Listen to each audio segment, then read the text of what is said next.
It's time to get the check. And Dr. Darien joins us again now with one of your questions. Here it is.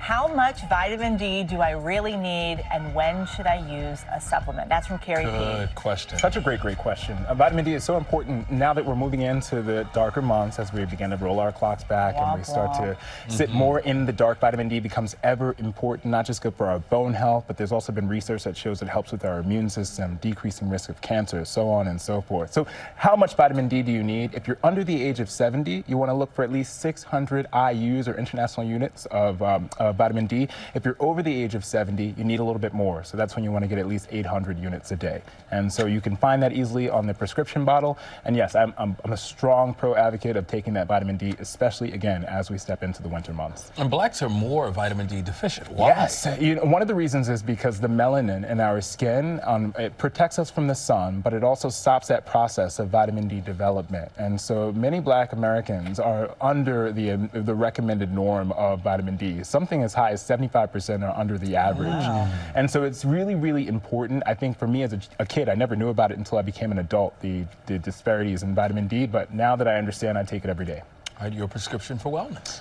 How to prepare for the time change as we step into Sunday. I think it's the better part. Those who are parents of 2-year-olds, is that okay? It's going to be so simple and easy. Yeah, when she's up at 4 in the morning.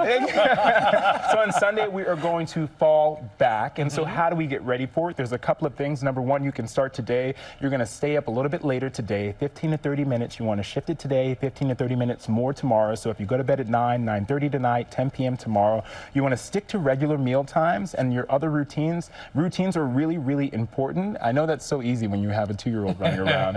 And then the last part, most importantly, you want to get that morning sunlight. Sunlight is very important for our mood, our circadian cycle that happens throughout the day, but exposure to that sunlight should happen in the morning, 15 to 30 minutes if you can. Our floor director, Keisha, is looking at those tips going like this.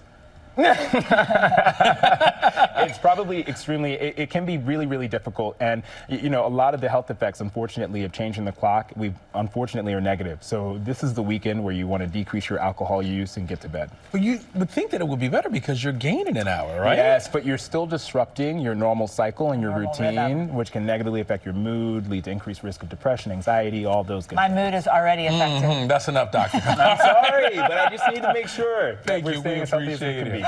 And folks, we'd love to hear from you. So hit us up with all of your questions for our medical team here at ABC GMA 3. Well, hey there, GMA fans. Robin Roberts here. Thanks for checking out our YouTube channel. Lots of great stuff here. So go on, click the subscribe button right over here to get more of awesome videos and content from GMA every day, anytime. We thank you for watching, and we'll see you in the morning on GMA.